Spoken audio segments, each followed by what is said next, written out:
dia boleh berfikir dan mematangkan dia macam mana nak buat kerja. Dengan itu dia boleh buat kesimpulan.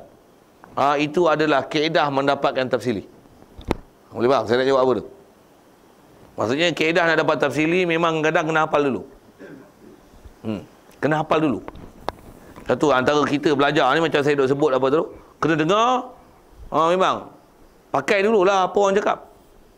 Pakai dulu cakap Tok Guru, pakai dulu apa bahasa dalam kitab, pakai dulu kaedah berhujah berdalil, pakai dulu. Maksudnya dengar cakap orang dulu. Lama-lama bukan hak orang lah kita pakai.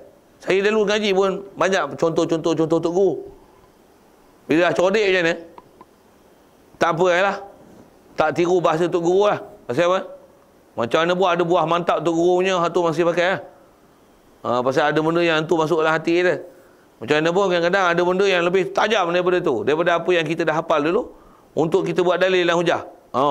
Kita pandai cari sendiri. Pasal apa? Dah faham. Tapi punca faham apa? Hafal.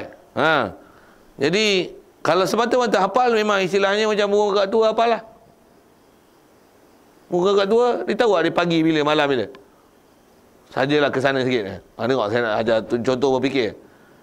Malam pun, selamat pagi, selamat pagi, selamat pagi. Baru ni saya tengok ada dalam Facebook, burung kakak tua. Dia sebab apa? Allah mawujud bila makan. Allah mawujud bila makan. Burung kakak tua sebut Allah mawujudun bila makanin. Tapi dia sebut macam itulah burung kakak tua kan. Allah mawujud bila makan. Allah mawujud bila makan. Apa maksudnya? Apa fahamnya? Mesti orang yang blur dia tu ahli sunnah wal jamaah. Kalau Allah bersama, Allah bersama. Jaga Wahabi tu. Kau tak faham sudah saya nak sebut apa kan? Saya nak kata apa? Burung hafal memang selama-lamanya dia hafal. Kita kalau hafal tahap tu, tahap burung, sepatutnya Allah mawujudun bila makan. Apa hujah? Laisa kamitslihi syai'. Macam mana boleh faham laisa kamitslihi syai'? Itu tak menunjukkan makan. Pasal syai' maksud apa? Panjang tu. Macam mana pun saya tunjuk.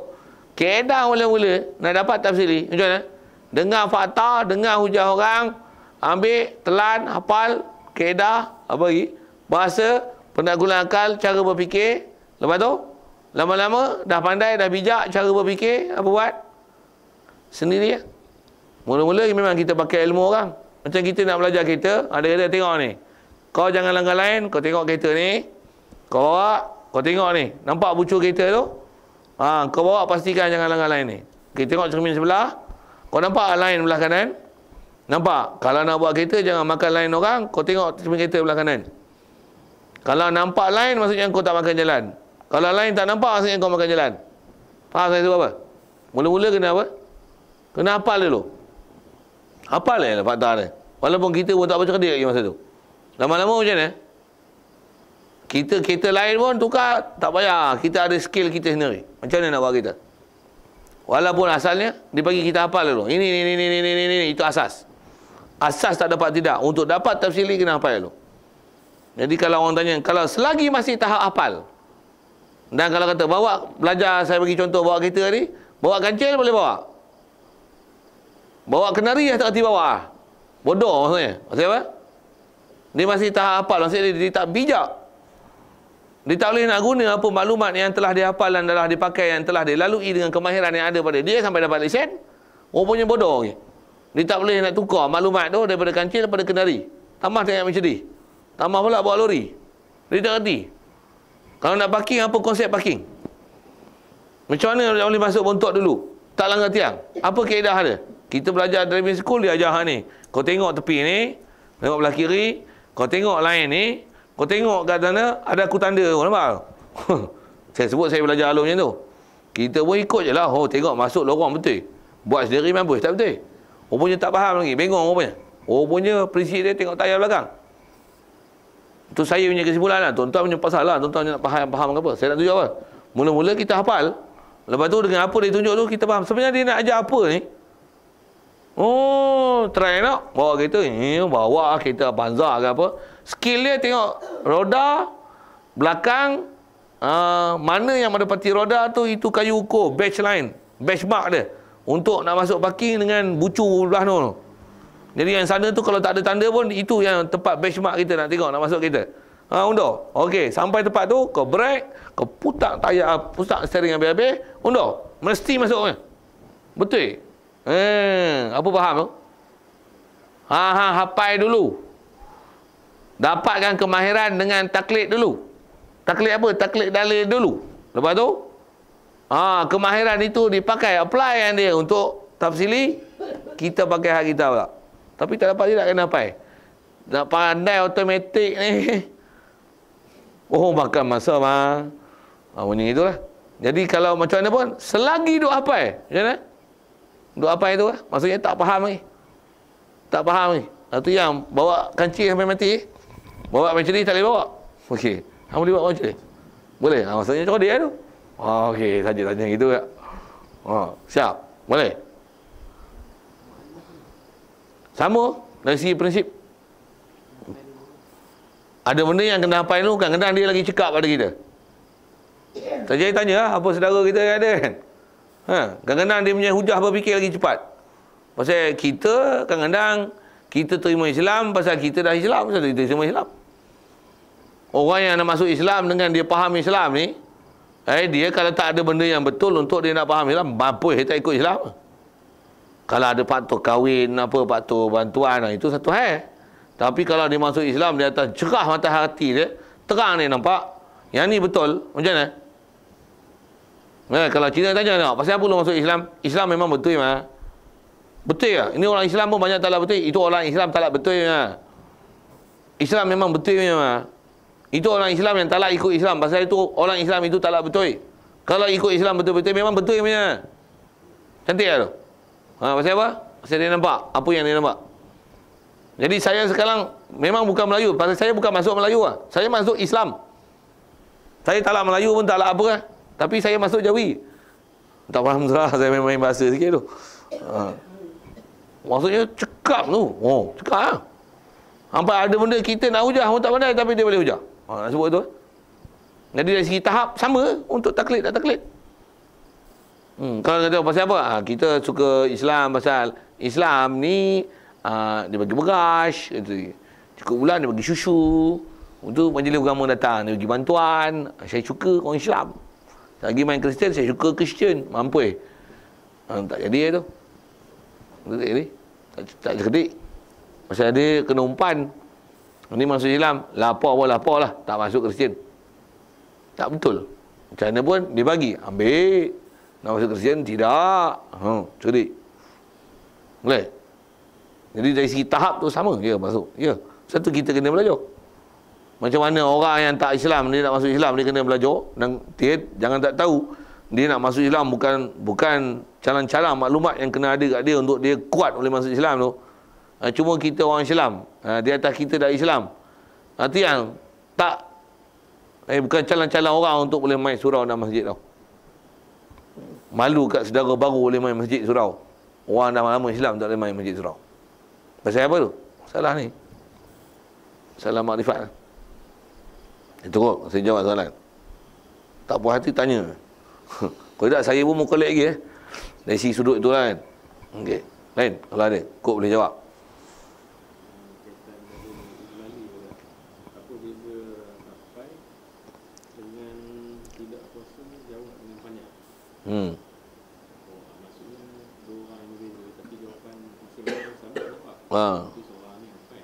Ya. Seorang ni dia tak puasa nak jawab tu. Ya, bagus soalan tu.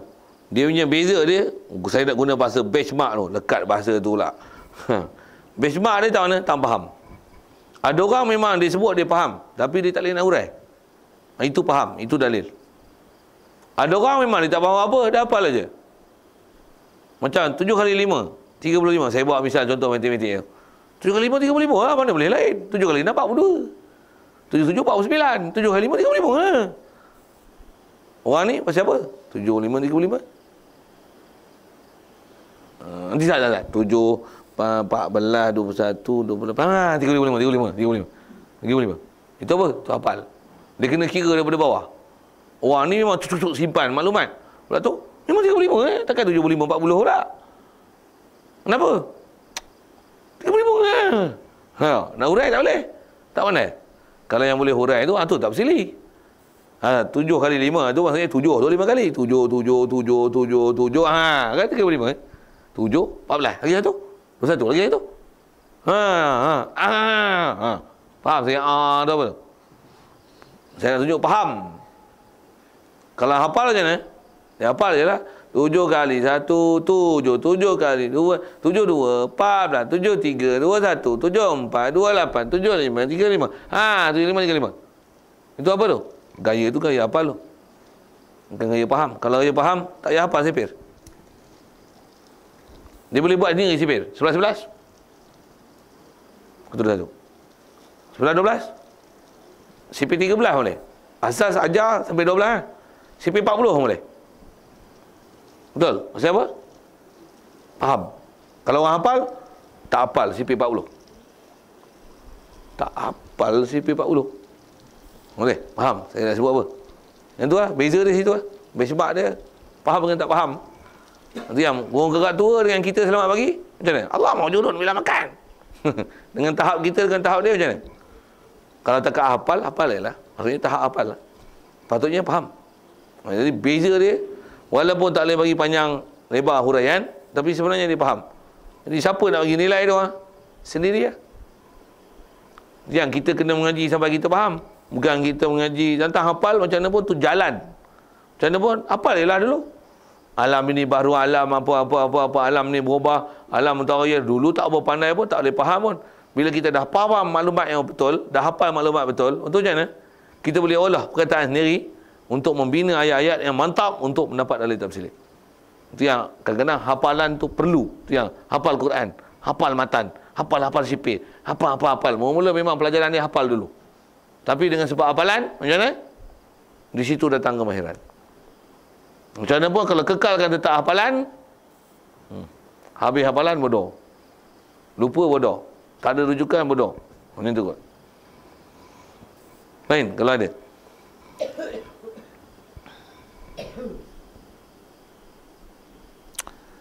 Baik, kalau tak ada tu, satu lagi dia nak sebut bab ketuhanan ni, sifat kesempurnaan.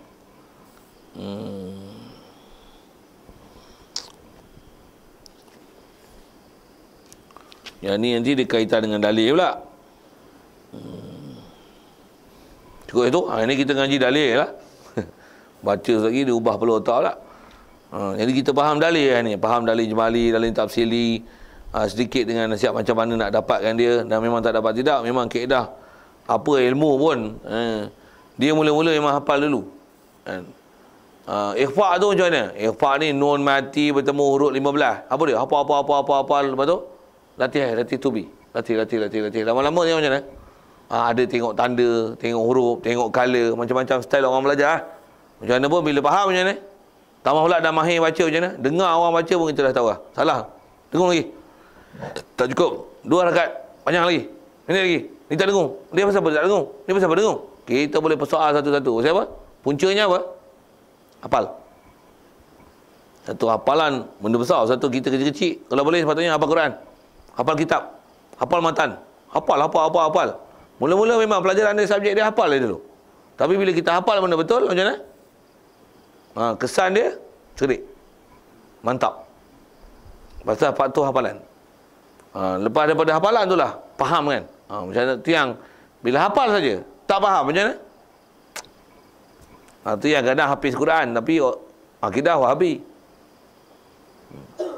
Ngaji hadis, tapi Syiah. Rosak. Maksud apa? Dia tak faham. Dia tak faham tu jadi pahaman merepek tu. Okey? InsyaAllah sambung kita tu sifat kesempurnaan. Balik pada apa kita bicara bab ketuhanan lah. Jadi kita panjang ni pasal dah sebut nak keluarkan diri pada taklid, kena faham dia elok apa yang dikatakan dalil dan pembahagian dalil ijmali tafsili. Okey, itu bahas kita hari ni. Soal lagi kalau ada sekitar tu, kalau tak ada tangguh insya-Allah.